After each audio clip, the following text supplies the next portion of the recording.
ನಮಸ್ಕಾರ ವೀಕ್ಷಕರೇ, ಎಲ್ಲರಿಗೂ ನಮ್ಮ ನಿತ್ಯ ಭವಿಷ್ಯ ಚಾನೆಲ್ಗೆ ಸ್ವಾಗತ.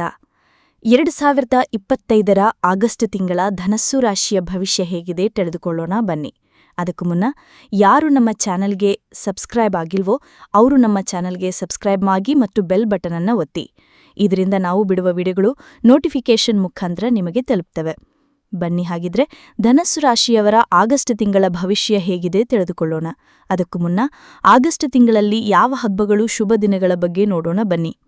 ಶ್ರಾವಣ ಮಾಸ 5-8-2025 ಮಂಗಳಗೌರಿ ವ್ರತ ಮತ್ತು ಏಕಾದಶಿ ಇರ್ತದೆ. 9-8-2025 ನೂಲು ಹುಣ್ಣಿಮೆ ಮತ್ತು ರಕ್ಷಾಬಂಧನ ಇರ್ತದೆ.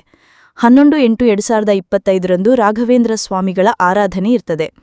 ಈ ಆರಾಧನೆ ಬಂದು 8ನೇ ತಾರೀಕಿನಿಂದ ಶುರುವಾಗ್ತದೆ ಮತ್ತು 14ನೇ ತಾರೀಖಿನವರೆಗೂ ಇರ್ತದೆ. ಮಂತ್ರಾಲಯದಲ್ಲಿ 10ಕ್ಕೆ ಪೂರ್ವಾರಾಧನೆ, 11ಕ್ಕೆ ಮಧ್ಯಾರಾಧನೆ, 12ಕ್ಕೆ ಉತ್ತರಾರಾಧನೆ ಇರ್ತದೆ. ಆದವರು ಮಂತ್ರಾಲಯಕ್ಕೆ ಹೋಗಿ ಬನ್ನಿ. ಇಲ್ಲ ಆಗಲ್ಲ ಅನ್ನೋರು ಹತ್ತಿರದ ರಾಯರ ಮಠಕ್ಕೆ ಹೋಗಿ ಬನ್ನಿ, ಒಳ್ಳೆಯದಾಗ್ತದೆ. ಮತ್ತು 12ನೇ ತಾರೀಖಿನಂದು ಮಂಗಳಗೌರಿ ವ್ರತ ಮತ್ತು ಸಂಕಷ್ಟ ಚತುರ್ಥಿ ಇರ್ತದೆ. ಮತ್ತು 16ನೇ ತಾರೀಖಿನಂದು ಕೃಷ್ಣ ಜನ್ಮಾಷ್ಟಮಿ ಇರ್ತದೆ. 23ನೇ ತಾರೀಖಿನಂದು ಬೆನಕನ ಅಮಾವಾಸ್ಯೆ ಇರ್ತದೆ. 26ಕ್ಕೆ ಸ್ವರ್ಣಗೌರಿ ವ್ರತ ಮತ್ತು ವೀರಭದ್ರೇಶ್ವರ ಜಯಂತಿ ಇರ್ತದೆ. ಮತ್ತು 27ಕ್ಕೆ ಗಣೇಶ ಚತುರ್ಥಿ ಇರ್ತದೆ. ಇದಿಷ್ಟು ಆಗಸ್ಟ್ ತಿಂಗಳ ಹಬ್ಬ ಮತ್ತು ಶುಭ ದಿನಗಳ ಬಗ್ಗೆ ಆಯಿತು. ಬನ್ನಿ, ಹಾಗಾದ್ರೆ ಗ್ರಹ ಬದಲಾವಣೆಗಳ ಬಗ್ಗೆ ನೋಡೋಣ. ಗುರು ಮಿಥುನದಲ್ಲಿಯೇ ಇದ್ದಾರೆ, ಮುಂದಿನ ವರ್ಷದವರೆಗೂ ಅಲ್ಲೇ ಇರ್ತಾರೆ. ಮತ್ತು ಕರ್ಮಕಾರಕನಾದ ಶನಿ ಮೀನದಲ್ಲಿ ಇದ್ದಾರೆ. ಶನಿಯೂ ಕೂಡ ಇನ್ನು ಹೆಚ್ಚು ಕಡಿಮೆ 2 ವರ್ಷ ಸ್ಥಾನ ಬದಲಾಯಿಸಲ್ಲ. 17ನೇ ತಾರೀಕು ಸಿಂಹಕ್ಕೆ ರವಿ ಬರ್ತಾರೆ. ಸಿಂಹದಲ್ಲಿ ಈಗಾಗಲೇ ಕೇತು ಗ್ರಹ ಇರೋದ್ರಿಂದ ರವಿ ಮತ್ತು ಕೇತು ಒಂದೇ ರಾಶಿಯಲ್ಲಿರ್ತಾರೆ. 20ಕ್ಕೆ ಕಟಕಕ್ಕೆ ಶುಕ್ರ ಗ್ರಹ ಬರುತ್ತೆ. 30ಕ್ಕೆ ಸಿಂಹರಾಶಿಗೆ ಬುಧ ಗ್ರಹ ಬರುತ್ತೆ. ಇನ್ನು ಕನ್ಯಾ ರಾಶಿಯಲ್ಲಿ ಕುಜ ಹಾಗೂ ಕುಂಭ ರಾಶಿಯಲ್ಲಿ ರಾಹು ಸ್ಥಿತರಾಗಿದ್ದಾರೆ. ಇದಿಷ್ಟು ಆಗಸ್ಟ್ ತಿಂಗಳ ಗ್ರಹ ಬದಲಾವಣೆ ಬಗ್ಗೆ ಆಯಿತು. ಹಾಗಾದ್ರೆ ಬನ್ನಿ, ಧನಸ್ಸು ರಾಶಿಯವರ ಭವಿಷ್ಯ ಹೇಗಿದೆ ಆಗಸ್ಟ್ ತಿಂಗಳಲ್ಲಿ ನೋಡೋಣ. ಧನಸ್ಸು ರಾಶಿಯವರಿಗೆ ಶನಿಯು 4ನೇ ಮನೆಯಲ್ಲಿರೋದ್ರಿಂದ ಅರ್ಧಾಷ್ಟಮ ಶನಿಯ ಪ್ರಭಾವ ನಿಮ್ಮ ಮೇಲೆ ಬೀರುವ ಸಾಧ್ಯತೆಗಳಿರ್ತದೆ.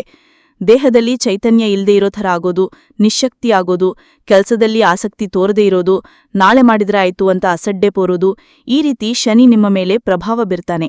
ಶನೇಶ್ಚರನಿಗೆ ಒಂದು ಶಾಂತಿಯನ್ನ ಮಾಡಿಸಿ, ಒಳ್ಳೆಯದಾಗುತ್ತೆ. ಇನ್ನು ಬುಧ 8ನೇ ಮನೆಯಲ್ಲಿ ಅಂದ್ರೆ ಶತ್ರು ಮನೆಯಲ್ಲಿದ್ದಾನೆ. ಆದ್ರಿಂದ ಬುಧನಿಂದ ಈ ತಿಂಗಳು ಪೂರ್ತಿ ನಿಮಗೆ ಶುಭ ಫಲಗಳು ಸಿಗುವುದಿಲ್ಲ. ವಿದ್ಯಾರ್ಥಿಗಳು ವಿದ್ಯಾಭ್ಯಾಸದ ಕಡೆಗೆ ಹೆಚ್ಚಿನ ಗಮನ ಕೊಡಬೇಕಾಗ್ತದೆ. ವಿದ್ಯಾರ್ಥಿಗಳಿಗೆ ಈ ತಿಂಗಳು ಅಶುಭ ಅಂತಾನೆ ಹೇಳ್ಬೋದು. ಇನ್ನು ರವಿ 17ನೇ ತಾರೀಕು ಭಾಗ್ಯಸ್ಥಾನಕ್ಕೆ ಬರೋದ್ರಿಂದ ಶುಭವಾಗುತ್ತೆ. ರವಿ ಭಾಗ್ಯದಲ್ಲಿದ್ರೆ ಧೈರ್ಯವಂತರಾಗ್ತೀರಾ, ಶಕ್ತಿವಂತರಾಗ್ತೀರಾ, ಮಾತಿನಲ್ಲಿ ದೃಢತೆ ಇರುತ್ತೆ, ಆರೋಗ್ಯದಲ್ಲಿ ಚೇತರಿಕೆ ಕೊಂಡುಬರುತ್ತೆ. ವ್ಯಾಪಾರ ವ್ಯವಹಾರಗಳು ವೇಗ ಪಡ್ಕೊಳ್ತವೆ, ಆದಾಯ ಚೆನ್ನಾಗಿ ಬರುತ್ತೆ. ಉದ್ಯೋಗ ಸ್ಥಳದಲ್ಲಿ ಹೆಚ್ಚಾಗಿ ಕಾಣಿಸ್ಕೊಳ್ತೀರಾ, ನಿಮ್ಮ ಕೆಲಸಗಳಿಗೆ ಪ್ರಶಂಸೆ ಸಿಗುತ್ತೆ.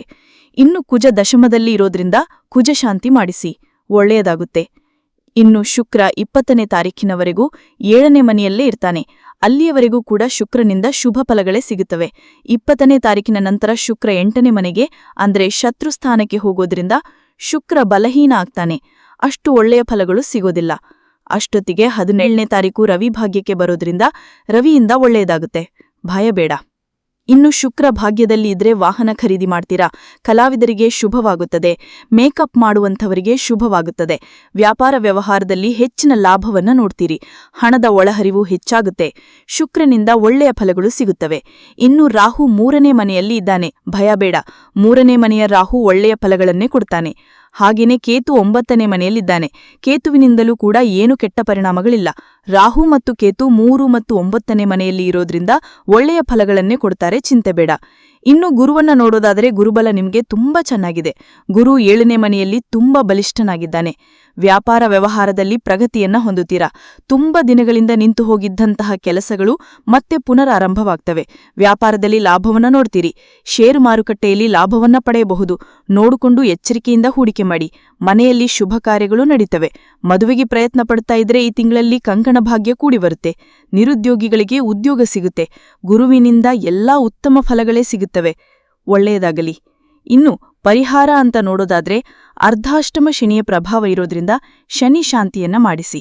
ಶನೇಶ್ಚರನಿಗೆ ಎಳ್ಳೆಣ್ಣೆ ಅಭಿಷೇಕ ಮಾಡಿಸಿ, ನೀಲಿ ಹೂಗಳನ್ನ ಕೊಟ್ಟು ಬನ್ನಿ ಮತ್ತು ಕಪ್ಪು ಎಳ್ಳನ್ನ ದಾನ ಕೊಡಿ. ನಿಮ್ಮ ಜಾತಕದಲ್ಲಿ ಶನಿ ಪ್ರಬಲನಾಗಿದ್ದಾರೆ. ಅರ್ಧಾಷ್ಟಮ ಶನಿಯ ಪ್ರಭಾವ ನಿಮ್ಮ ಮೇಲೆ ಇರಲ್ಲ, ಚಿಂತೆ ಮಾಡಬೇಕಾದಂತಹ ಅಗತ್ಯ ಇಲ್ಲ, ಒಳ್ಳೆಯದಾಗುತ್ತೆ. ಶುಭವಾಗಲಿ ವೀಕ್ಷಕರೇ. ಇದಾಗಿತ್ತು ಧನಸ್ಸು ರಾಶಿಯವರ ಆಗಸ್ಟ್ ತಿಂಗಳ ರಾಶಿ ಭವಿಷ್ಯ.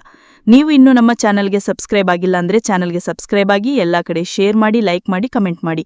ಮತ್ತೆ ಮುಂದಿನ ವಿಡಿಯೋದಲ್ಲಿ ಸಿಗೋಣ. ಧನ್ಯವಾದಗಳು.